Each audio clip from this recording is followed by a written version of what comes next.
Beleza, pessoal? Esse vídeo ele é um complemento do vídeo anterior, lançado ontem, sexta-feira. Nesse vídeo nós trataremos a parte de vetores mais avançada, que se refere aos vetores unitários e os produtos com vetores, produto escalar, produto vetorial. Agora, dando sequência, a gente vai falar sobre uma forma de escrever os vetores componentes que é bem mais geral e ela é muito mais formal em questão conceitual, que são a questão dos vetores unitários. E aí eu vou dizer o seguinte: I, J e K. Essa definição ela é muito utilizada para a gente expressar um produto vetorial, um produto escalar, aí grandezas físicas que é mais fácil tratar com os vetores unitários. O torque, as próprias leis de Newton, né, que seria no caso a segunda lei de Newton, o movimento tridimensional tratado em formas destes vetores unitários é muito mais preciso, fica mais simples de tratar, porque a gente não precisa se preocupar em escrever sempre a setinha lá, se preocupar em escrever em algumas coisas que a gente pode acabar esquecendo. Colocou o I, já vai indicar para o professor qual é a direção que está trabalhando. Colocou o J também, colocou o K também. Mas qual a definição dos vetores unitários, né? Bem, eu defino duas, né? O módulo deles é igual a 1. O vetor unitário ele não altera o tamanho do vetor que ele está representando. Ele tem módulo igual a 1. Ou seja, 1 é o neutro da multiplicação, né? Multiplica qualquer número por 1, dá o número que foi multiplicado. E aí, ele só aponta a direção e o sentido. Só aponta a direção e o sentido do eixo, né? X, Y ou Z. Aí já não é de forma arbitrária, como seria. Vou desenhar aqui o espaço X, Y e Z. Vou pegar o vermelhinho. Por exemplo, no eixo X, o que aponta a direção é o versor ou vetor unitário I chapéu. No eixo Y, o que aponta a direção é o vetor unitário J. E no eixo Z, o que aponta a direção é o vetor unitário K chapéu. Tudo bem? Se você observar, ó, na sequência IJK, é exatamente a mesma sequência XYZ, que é a definição da própria geometria, né? Então, na geometria analítica, a gente define um ponto no espaço pelas componentes XYZ, pelo trio ordenado XYZ. A gente vai definir o trio de base, que é o que nós chamamos desse vetor de vetores de base, são vetores fixos da base, I chapéu, J chapéu e K chapéu, dessa forma, bem simples. Aí, indicando assim o vetor unitário tem módulo igual a 1, aponta a direção e o sentido, só isso. Por exemplo, eu tenho uma força que ela é massa vezes aceleração AX e chapéu. Eu escrevi assim, já tenho uma forma vetorial escrita. Não preciso me preocupar em botar a setinha, já estou dizendo que é um vetor. E assim fica mais bonito, fica até mais bonito, eu gosto de usar assim, acho melhor. Tudo bem? Como eu posso escrever as componentes, por exemplo? Aí eu vou dizer o seguinte, né? O vetor AX será o AX e chapéu, o AY será o AY e J chapéu, apenas o módulo, tá? AZ será AZ K chapéu. Pronto, aqui eu tenho os vetores componentes escritos nos vetores unitários específicos. Não posso escrever o vetor unitário AX com o J chapéu ou com o K chapéu ou assim por diante, nenhum dos outros. Por quê? Porque o AX ele está sobre o eixo X. Então ele tem que pegar o vetor unitário próprio, que é o I chapéu. Tudo bem? Outra coisa que a gente pode fazer é, ao invés de escrever AX, AY ou AZ, a gente pode simplesmente escrever X, Y ou Z. Mas aqui o cuidado é o seguinte, está tratando um único vetor, então tu pode tratar x, y, z. Está tratando dois vetores, aí especifica ax, ay, az, bx, by, bz e qual que seja a letra. Um vetor pode fazer assim, tranquilo. Dois vetores, aí dá uma trabalhada melhor para tua solução ficar um pouquinho mais organizada, né? Questão de organização. Agora a gente vai tentar fazer uma forma mais geral de escrever um vetor, definir uma forma bem geral para que a gente possa localizar um vetor no espaço, localizar um vetor em qualquer posição do espaço. Vamos começar pelo plano, mas o raciocínio para o espaço é o mesmo.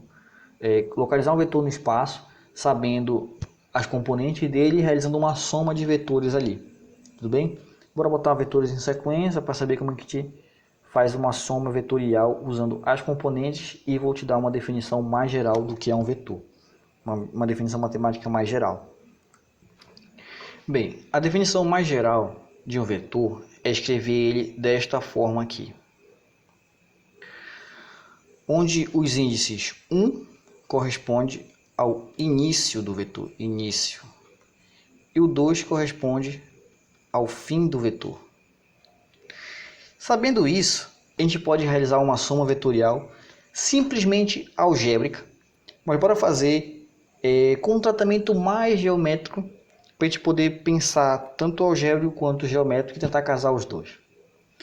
Bem, eu posso definir o vetor A e construir as componentes deste vetor A, certo? Bem, já posso ver logo direto que ele está na origem, né? Então a posição inicial dele são todas zeros, ou seja, o x1 e o y1 e o y1 são iguais a zero. E eu sei quanto é o comprimento absoluto em x e o comprimento absoluto em y. Em x é 3 e chapéu, mais e em y é 4 j chapéu. Pronto. Escrevi um vetor formado no plano pelos valores 3 no eixo x e 4 no eixo y. Se eu pegar uma folha milimetrada, aquela folha que tem os quadradinhos, onde cada quadradinho tem vale uma unidade, então eu vou escrever 3 unidades, 3 quadradinhos para um vetor, 4 quadradinhos para o outro, vou ter precisamente o vetor 4 e 3. Isso aqui vocês podem fazer no GeoGebra também, né? Colocar A e escrever um vetor 3 mais 4, ou 3,4. Aí vocês vão ter um ponto lá e traçar um vetor depois. Isso pode ser feito no GeoGebra. Já o vetor B já não é mais tão preciso de dizer assim. Por quê? Porque ele tem um comprimento em x que não começa na origem. Ele é intermediário entre 3 e 5 e entre 4 e 6. Então como é que eu faço isso? Bem, olha a ordem. O número 1 representa o início e o número 2, o índice 2, representa o fim do vetor. Então como será? O início do vetor no eixo x, trabalhando o eixo x. Onde o vetor começa? Em 3. Onde ele termina? Em 5. Então a soma é 5 menos 3. É uma espécie de deslocamento aqui, né? Saber esse comprimento aqui é fazer a diferença de 5 menos 3 é tirar 3 de 5 e chapéu, mais, olha lá, bem cuidado. Agora no eixo y é a diferença entre 6 e 4, porque ele tem fim em 4, ou melhor, ele tem início em 4 e fim em 6. Então é 6 menos 4. É sempre nesta ordem, tá? o primeiro número, início, ou melhor, o índice 1 indica o início e o índice 2 indica o final do vetor. Se por acaso ele fosse apontando no sentido contrário, aí esta ordem aqui mudaria. Tudo bem? Ficaria invertida. J chapéu. Aí agora eu consigo escrever o vetor B só em termos dos valores absolutos em x e os valores absolutos em y, sem considerar que ele não está mais na origem. Então isso aqui vai dar 2i mais, e aqui dá 2j. 6 menos 4, 2. Tudo bem? Então a soma vetorial A mais B é em termos das componentes, né? Então 3 mais 2 no eixo I, mais o 4 mais o 2 do eixo J, ou do vetor unitário J. Aqui dá 5 I mais 6J. Olha que legal! O legal disso daqui é tu observar o seguinte: o vetor soma, ele está na origem. Vou botar aqui resultante. O vetor resultante, ele parte da origem, tanto que as componentes x1 e x2 são iguais a zero. Parte da origem e chega no exato ponto 5 e 6, que é a extremidade final do B, que são os pontos de extremidade final do B. Veja como escrever dessa forma permite que eu faça uma soma geométrica escrevendo o vetor em qualquer posição do espaço. Se eu tivesse um vetor, sei lá, eu vou dizer que ele está aqui no 5, ele está aqui, ó. Sei lá, vou botar que aqui é o 7, por exemplo, 7. E que este valor aqui, se der no meio, aqui é o 5. O valor aqui é o 5. Chamar esse um vetor C. Quais os componentes do vetor C? Escreva o vetor C. Como será? C vai ser. Qual é o final do vetor C? Em x, 7. Ele começa no 5 e chapéu, mais. Qual é... Ah, que eu não coloquei, né? Vou colocar aqui assim, 3, tá? Vou fazer uma sequência. 3. Qual é o final do vetor C no eixo Y? 5. E qual é o início dele no eixo Y? 3. J chapéu. Então o vetor C, ele é 7 menos 5, 2i, mais 5 menos 3, 2j. Percebe que este vetor tem o mesmo comprimento desse. São vetores paralelos. São vetores que deram o mesmo comprimento, estão na mesma direção, têm o mesmo módulo. São chamados vetores paralelos. Tudo bem? Até aqui nós simplesmente analisamos as definições gerais dos vetores, tanto a operação de soma, subtração, vimos os vetores unitários, vimos a soma dos vetores nas suas componentes, vimos os vetores unitários, que são uma definição importante para quando a gente for tratar um vetor, para que a solução fique mais precisa. E agora nós acabamos de ver a soma vetorial com os vetores unitários, dando uma definição mais geral de um vetor, que aí eu posso pegar qualquer vetor no espaço e escrever dessa forma aqui. O ponto de partida, o ponto de chegada, o ponto de partida e o ponto de chegada de cada eixo. Se fosse no espaço, eu acrescentaria aqui mais Z2 menos Z1 K chapéu. Escreva no seu caderno desta forma, da forma mais geral. Essa aqui é a forma no plano. Faça a forma, escreva no seu caderno a forma no espaço, que seria Z2 menos Z1 K chapéu. Pronto, está escrito no espaço. É o mesmo jeito de subtrair? É o mesmo jeito, porque aqui dentro são os módulos os valores absolutos em x e y. Sendo os valores absolutos, posso subtrair, são números. Só que eles vão compor um vetor pelo k, pelo j e pelo i. Tudo bem? Escrever os vetores unitários na forma ijk permite que eu simplesmente trabalhe com os valores absolutos em x, y e z, coisa que eu não poderia fazer antes, quando eu estava tratando o valor, por exemplo, o ax como vetor. Quando eu tratava ax como vetor, eu não poderia fazer a soma, por exemplo, poderia fazer a soma com outro ax, mas o que eu não poderia escrever seria fazer assim, ó, 3. Não fica coerente. Uma forma coerente, então, questão de coerência é fazer 3 e chapéu. Pronto. Assim é uma forma coerente de dizer. Por exemplo, esse cara aqui, ele é o ax, que é igual a 5 e chapéu. Forma coerente de escrever um vetor é assim. Você não pode escrever ax igual a 5 com a setinha em cima, porque 5 é o número.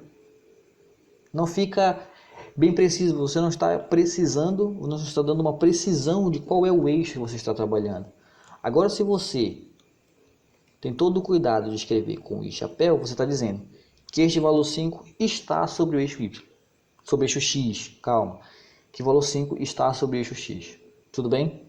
Até aí, eu espero que isso aqui, que todo esse apanhado vetorial que a gente tenha feito, tenha servido para vocês lembrarem o que foi visto no conteúdo de álgebra linear, e que isso daqui sirva de base para o que a gente vai ver mais a seguir. Ainda tem um pedaço para a gente estudar, que são o produto escalar e o produto vetorial. A gente vai fazer agora em sequência, mas eu espero que até aqui tenha sido importante e tenha agregado para vocês. Bem, dando sequência, nós vamos tratar agora duas formas de multiplicar vetores. Uma se chama produto escalar e outra se chama produto vetorial. Só para que a gente possa analisar uma coisa, né? Por exemplo, 2 vezes 3 é igual a 6. Essa multiplicação aqui é uma multiplicação de um escalar com outro escalar. Nós já fizemos a multiplicação de um escalar com um vetor.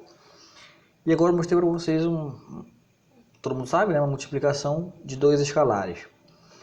Multiplicação de vetores não é a mesma coisa sempre. Quer dizer o seguinte, que existe uma forma de multiplicar vetores que gera um número escalar, que aí é o caso do produto escalar, e uma outra forma de multiplicar vetores que gera uma grandeza vetorial. Uma é tridimensional e a outra pode ser bidimensional. Vamos tratar primeiro o produto escalar. O que seria o produto escalar? Bem, temos aqui um vetor A e um vetor B. Existe entre eles um certo ângulo que eu vou chamar de φ, certo ângulo φ. Um certo ângulo φ.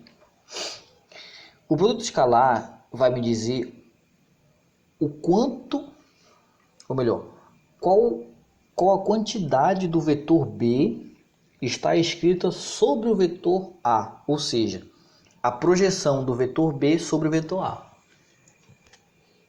Eu quero saber quanto do vetor B está sobre o vetor A. Para fazer essa operação, eu apresento dessa forma: A, um pontinho, B, A, escalar B, vetor A multiplicado escalarmente com o vetor B. Bem, se eu quero saber a quantidade de vetor B escrita sobre o vetor A, eu não estou interessado em saber se essa quantidade tem direção, tem sentido, qual o sentido dela e qual a direção que ela aponta. Eu quero saber simplesmente o valor, ou seja, produto escalar me dá um número, o nome está dizendo, produto escalar, me dá uma escala, me dá um valor numérico. E se ele me dá um valor numérico, existe uma regra dentro dele. Eu vou apagar isso daqui, a gente vai definir as regrinhas e vamos fazer o produto escalar. Qual é a regra? Por exemplo, eu só posso multiplicar escalarmente vetores de mesma base. Se eu estiver tratando o vetor que estão na mesma base, ou melhor, componentes vetoriais na mesma base, eu posso multiplicá-los escalarmente. Ou seja, a base, o vetor unitário i escalar com o vetor unitário i de um outro vetor, por exemplo, a componente x do vetor A escalar com a componente x do vetor B, eu posso multiplicar escalarmente. Por quê? Porque lembra que vetores perpendiculares uns aos outros, eles não vão formar sombras. Por exemplo, se eu tiver o vetor A e o vetor B e eles são perpendiculares, o vetor B não gera sombra nenhuma no vetor A, porque ele está exatamente em cima dele, a sombra dele seria zero. É igual o sol do meio-dia. Quando o sol está meio-dia, a sombra está exatamente embaixo dos pés da pessoa. Após o meio-dia, ela se afasta, ela não está mais nessa posição. Então, a sombra gerada é nula em casos perpendiculares, ou seja, não há projeção. Se eu pensar sempre na questão da projeção, eu consigo entender logo o porquê de eu poder realizar produto escalar de bases iguais, porque como elas estão na mesma direção, logo a componente bx e a componente ax estão apontando na mesma direção, logo elas podem multiplicar entre si, fazem parte da mesma linha. Perpendicular não, como não gera sombra, se não gerar sombra, qual é a projeção? É nula. Então, pensando em questão da projeção, eu posso fazer o produto escalar de A com B ser desta forma aqui, ó. Eu escrevo todas as componentes do vetor A, AY, AJ mais AZ. Vamos trabalhar no espaço, tá? Não. Vamos trabalhar no plano, porque eu desenhei uma figura no plano, né? Mais não. Escalar com B xi mais byj. Pronto. Tenho os dois vetores e eu vou realizar a multiplicação escalar. De forma direta, você pode observar o seguinte: a regra do produto escalar nas bases é essa daqui. Então, se eu fizer A escalar J e chapéu escalar J chapéu, vai ser nulo. Tudo bem? Qualquer comutação diferente dessa daqui é nula. Só posso realizar produto escalar com as bases iguais. Então, vou ter o seguinte: eu vou ter AX,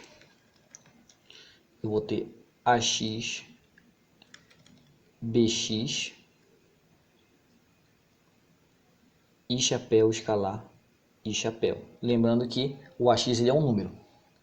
Mais esse mais continua com esse outro mais. AY, BY, J, chapéu, escalar, J, chapéu. Tudo bem? E escala aí dá 1, BX, mais AY, BY. Ou seja, o que a gente pode concluir, até uma forma de um macete, né, de uma forma mais direta. O produto escalar de dois vetores é simplesmente o produto das componentes iguais, ou das componentes no mesmo eixo, mais o produto da componente no eixo seguinte. Por exemplo, como está aqui, AX vezes BX mais AY vezes BY. Multiplico componentes iguais e somo com as componentes diferentes. Tudo bem? Essa é a definição do produto escalar. Ele gera para mim uma projeção. Uma grandeza da física que ela vem de um produto escalar é o próprio trabalho, né? Que é o produto escalar da força, que é um vetor, escalar com deslocamento, né? Que expressa o tamanho, a distância entre os dois pontos, né? Deslocamento, vetor de deslocamento. Dessa forma eu posso escrever o trabalho de uma força, o trabalho mecânico, como sendo o produto escalar da força com o deslocamento. Aí ele me dá um número, porque o trabalho ele é energia, né? Então a energia tem que ser escalar, não posso dizer que eu tenho 5 joules para a esquerda, 5 joules para a direita, 5 joules andando para frente, 5 joules andando para trás. Eu tenho que ter 5 joules gastos em qualquer deslocamento e qualquer que seja a direção desse deslocamento, desde que a força de deslocamento sejam os mesmos. Então, tendo sempre a mesma quantidade de energia, qualquer que seja a direção. Se deslocamento e força forem sempre iguais, em todas as direções. Então, o trabalho é uma grandeza escalar na física. A gente vai tratar isso daqui, a gente vai resolver uns exemplos, a gente vai fazer a forma integral disso daqui, tá? E aí eu posso simplificar também, né, o produto escalar e fazer o seguinte, por exemplo, observa que aqui eu tenho uma espécie de um triângulo, né? Triângulo retângulo, e eu posso escrever o produto escalar como sendo o produto dos módulos dos vetores vezes o cosseno do ângulo, na teta foi fina, do ângulo entre os dois vetores. E aí eu tenho o módulo, eu tenho uma forma de escrever o produto escalar. Pego somente os módulos, como vai dar um número, né? Fazer dessa forma aqui seria uma forma mais trabalhosa, digamos, mas fazer desta forma aqui que eu estou botando em moldura, fazer desta forma uma forma mais direta. Você só pega o módulo dos vetores e faz a relação com o cosseno. Tudo bem? Aí existem algumas considerações, né? Que aí se o ângulo for 90 graus, o cosseno de 90, né? O cosseno desse φ aqui é zero. Já sabe disso? Porque a gente deve lembrar, né? Que se tiver perpendicular, não tem sombra, então o cosseno deste ângulo aqui é nulo. Tudo bem? Agora, se este ângulo estiver entre 0 deixa eu fazer aqui e 90 graus, esse cosseno de φ ele vai ser maior que zero. Ou seja, se isso aqui tudo estiver no primeiro quadrante, tudo no primeiro quadrante, o cosseno é positivo. Agora, se eu estiver no segundo quadrante, que aí já não é mais 0, já é de 90 a 180, esse cosseno ele vai ser menor que zero. No segundo quadrante, o cosseno é negativo. Tudo bem?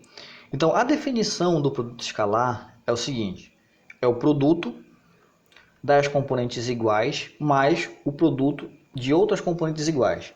Estou tratando do vetor bidimensional, eu multiplico as componentes iguais e somo com as outras duas componentes iguais, multiplicadas, como foi feito aqui. Mesma coisa se for no espaço, acrescenta uma componente. Tudo bem? O produto escalar está definido para 2 dimensões e 3 dimensões. Tudo bem? Pode ser no plano ou pode ser no espaço. E ele é escrito dessa forma aí. Ele gera um número apenas, não gera um outro vetor, está me gerando um número e reiterando, só existe produto escalar de bases iguais. Não posso multiplicar bases diferentes. Se eu multiplicar bases diferentes, a projeção é igual a zero, a sombra é igual a zero. Só você observar aqui, ó. A sombra de um vetor perpendicular, de vetor B, que é perpendicular A, neste caso, é igual a zero. Então, se eu fizer o produto escalar de A com B, isso aqui vai ser igual a zero. Vai ser nulo. Não vou ter produto escalar, não vou ter projeção. Produto escalar ele expressa a projeção, que quer dizer qual a parcela do vetor está projetada sobre outro vetor que eu estou analisando. Tudo bem? Aí eu ainda posso determinar aquele ângulo, né? Lembra que eu defini que A escalar B é igual ao módulo de A vezes o módulo de B vezes o cosseno do ângulo φ? Eu posso determinar este ângulo aqui. Simplesmente operação matemática, né? Esses módulos passam dividindo e o cosseno vai como arco cosseno. Então, vou ter o produto escalar de B sobre o módulo de A vezes o módulo de B. Isso aqui é o cosseno de φ. Então, tá aqui. O ângulo eu posso determinar desta forma aqui. O ângulo entre esses dois vetores. O ângulo que gera aquela projeção. O ângulo que gera a projeção máxima. Eu posso determinar fazendo o cosseno, que é o produto escalar dividido pela multiplicação dos módulos. Tá? Não é o módulo do produto escalar, é a multiplicação dos módulos. Tudo bem? E ele gera projeção, né? Tudo bem? Só lembrando que só vai existir se eu tiver bases iguais. Para bases diferentes, eu não vou ter produto escalar. Por que eu deixo isso claro?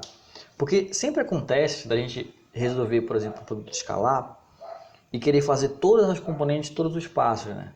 Se, por exemplo, se aqui eu tivesse realizado todas as multiplicações par a par, né? Por exemplo, AX com BY, aí ia ver que o produto escalar ia ser zero.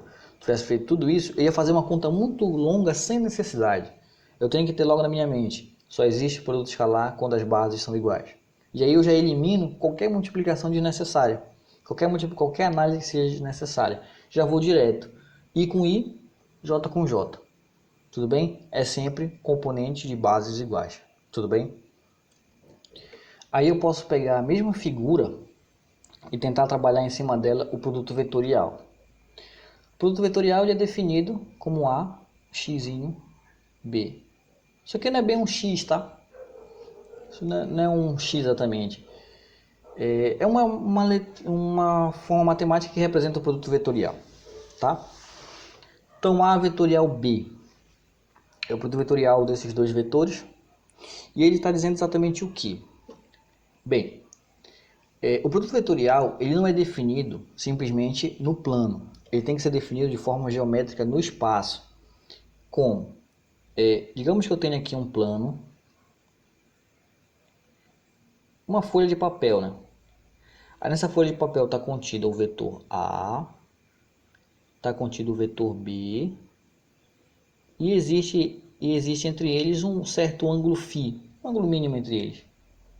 Se, por exemplo, eu estou desenhando esta figura no plano, nesse plano aqui, vou chamar esse plano de π, tá? Nesse plano π. Essa figura está nesse plano. Vou trabalhar em cima dela, mas vou fazer os desenhos aqui. Se, por exemplo, eu realizo uma rotação neste vetor, neste sentido, por exemplo, o vetor A rotacionando na direção do vetor B. Então, eu vou gerar uma componente apontando para cima. Já vou dizer o que vai dar essa definição aqui. Esse aqui é o produto vetorial A, vetorial B. Esse é o produto vetorial. Agora, se eu faço um movimento em que o B se aproxima do A, eu gero uma componente apontando para baixo. Esse aqui seria o B vetorial A, que aí é igual ao menos A vetorial B. Bem, aqui eu vou te dizer o seguinte, que o produto vetorial ele não é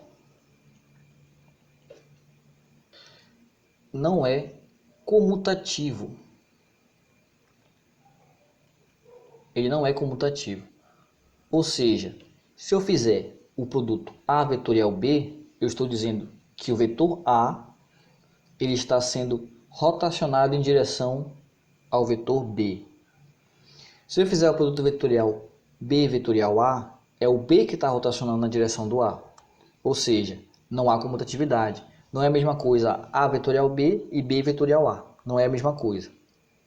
Agora, vamos observar uma coisinha muito importante que eu não falei, mas a gente pode olhar agora. Por exemplo, aqui. O produto escalar ele já é comutativo. Por quê? Como eu estou tratando bases iguais, em bases iguais não interessa se eu for fazer o B vezes o X vezes o AX ou o AX vezes o BX. Então ele é comutativo. Eu não falei aqui porque eu deixei para falar mais à frente, quando se fosse falar das duas bases, né? As bases diferentes lá no outro vetor, produto vetorial. O produto escalar ele é comutativo, fica claro, tá? Então vou até escrever aqui embaixo. Ele é comutativo. Ele é comutativo. Tudo bem? Já o produto vetorial ele não é comutativo porque realizar o produto vetorial é basicamente realizar uma rotação, uma espécie de rotação. Mas o que ele está me gerando na verdade é uma área. Se observar, eu estou desenhando esta área aqui no produto vetorial. A vetorial B é o vetor A varrer esta área e indicar o crescimento de um vetor, que é o produto vetorial, que seria o sentido da rotação. Bora pensar o seguinte, bora olhar esse produto vetorial de outra forma. Põe seus quatro dedos, né, indicador e os demais, na direção do vetor A. Quando você fechar os dedos, você vai ver que o polegar vai estar apontando saindo da tela. Se você for para o plano, se você for para este plano aqui, você observará ele saindo do plano. Ou seja, é a regra da mão direita. A regra da mão direita diz o seguinte: os dedos, os quatro dedos indicam o vetor que será rotacionado e o polegar indica a direção do produto vetorial. Então, se eu pegar os dedos e rotacionar na direção do B, eu tenho saindo da tela. Agora, se eu for falar do B, pego o B e rotaciono na direção do A, eu tenho o vetor entrando na tela. A gente pode fazer um outro vídeo, aí vocês deixam nos comentários. Se é necessário fazer uma regra da mão direita bem mais explicada, deixem nos comentários, tá? Se vocês querem uma explicação mais detalhada sobre a regra da mão direita, tá? Então ele representa uma rotação. Se ele representa uma rotação, não é de qualquer forma que eu posso trabalhar as bases. Eu devo trabalhar as bases de uma forma específica. E aí eu gosto de escrever elas assim, ó, I, J, K. Isso aqui geralmente se encontra em livros de mecânica clássica. Eu acho que tem no Simon, dinâmica clássica de partículas. Por exemplo, se a rotação for no sentido, esse sentido aqui ele é o sentido horário, as bases são positivas. Se a rotação for no sentido anti-horário, as bases são negativas. Aí eu vou te dizer o seguinte,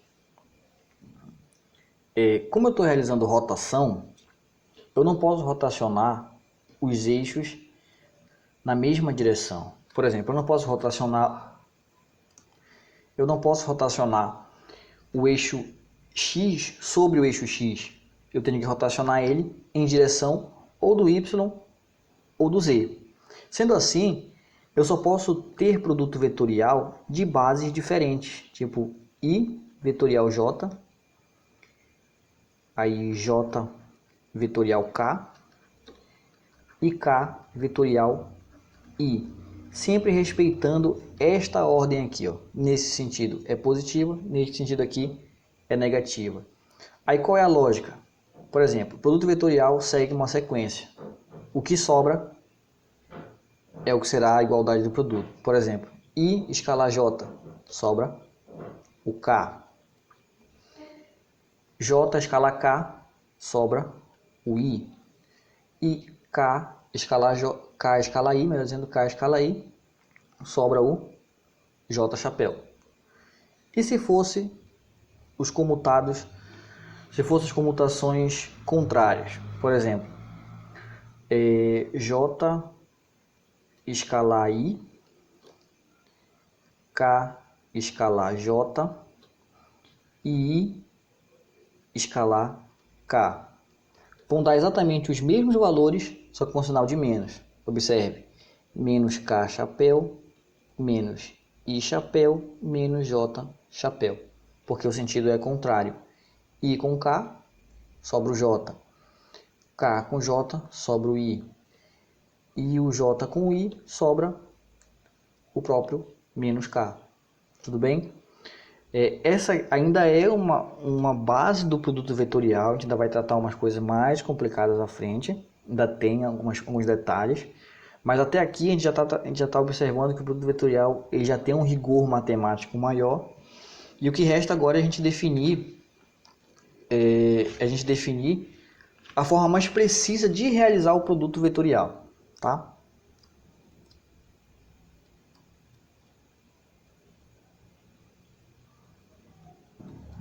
Realizar o produto vetorial, só lembrando, eu estou desenhando esta área que está me dando um vetor apontando perpendicular a essa superfície.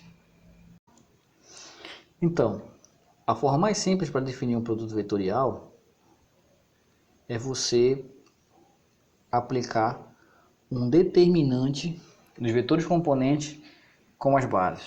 Como? A primeira linha, ela vem os vetores de bases I, J e K. A segunda linha é relativa ao vetor que vem primeiro, lendo da esquerda para a direita. Quem é o vetor que vem primeiro, da esquerda para a direita, é o A. Então são os vetores componentes AX, AY e AZ. A última linha é o vetor mais à direita, o último vetor, BX, BY, BZ. Sempre nesta ordem, tá? Qual é a ordem? Primeira linha são as bases. Segunda linha, o vetor que vem primeiro, lendo da esquerda para a direita. E o final é o vetor que está mais à direita, o segundo vetor.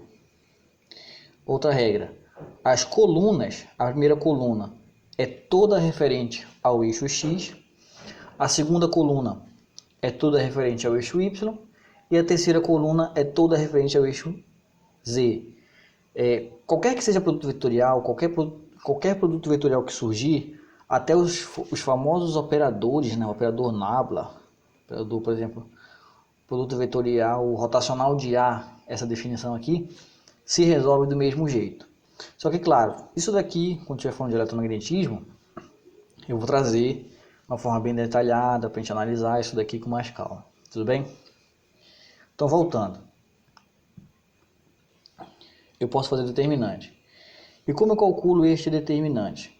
Bem, a forma para calcular esse determinante, tem vários macetes na internet que eu posso te ensinar, mas a que eu vou te ensinar aqui é a que sempre vai dar certo.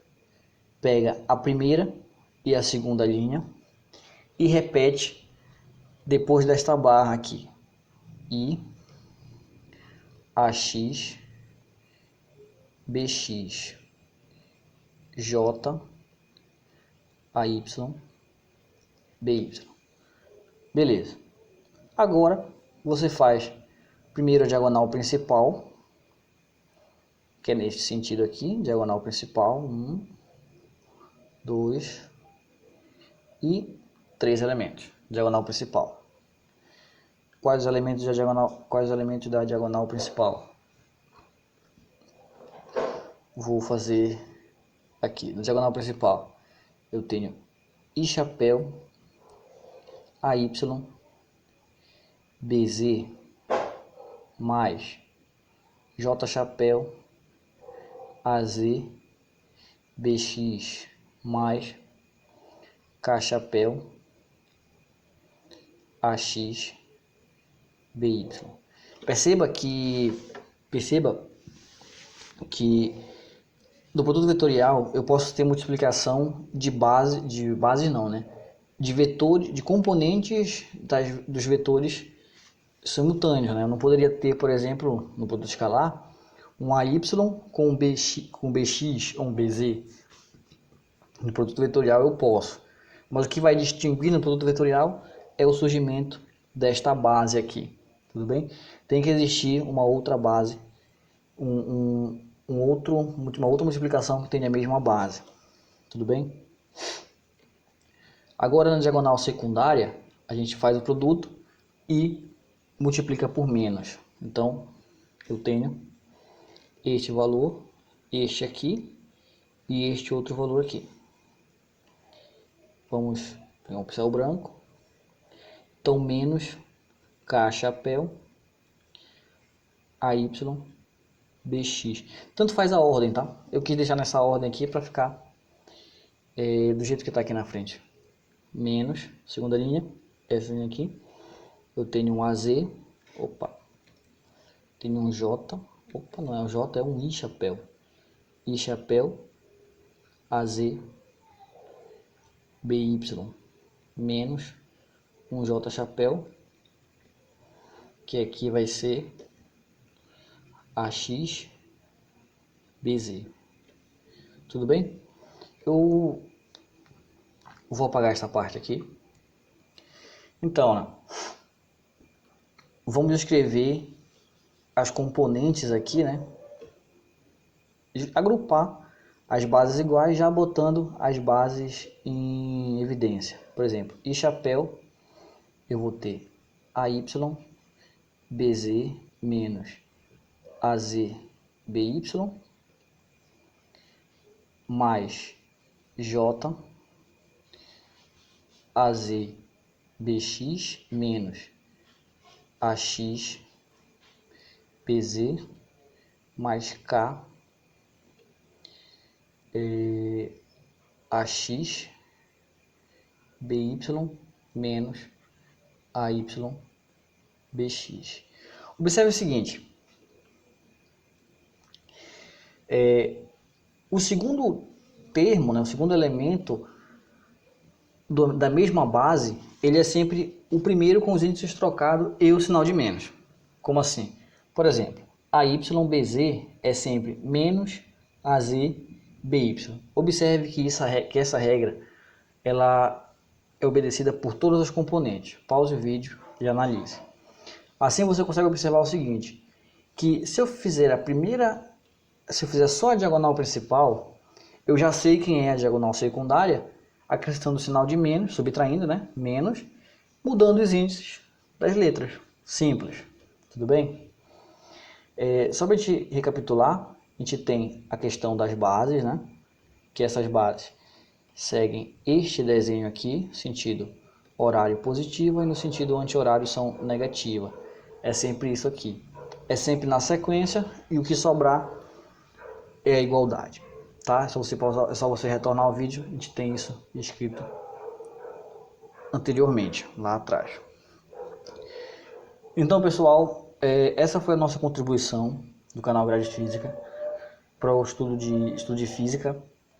Fizemos esse vídeo sobre vetores para a gente começar a introduzir o que a gente quer trabalhar no nosso canal. A gente pretende trabalhar a questão da física toda, fazer uma ideia assim, das 4 físicas básicas, mas aí para isso a gente precisa ir criando as bases, tendo o feedback de vocês.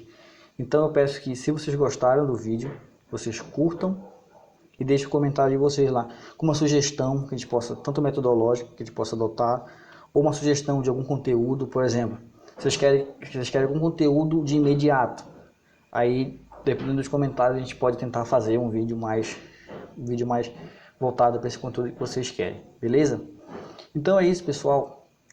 Eu vou deixar o link aí do nosso Instagram para vocês seguirem a gente, e se puder compartilhem o vídeo, e se puder compartilhar o vídeo e deixar o like de vocês, vai ajudar bastante o canal. Valeu, pessoal, espero ter ajudado vocês e que vocês estejam aqui na próxima semana para a gente lançar nosso próximo vídeo, que se Deus quiser vai dar tudo certo. Valeu, pessoal.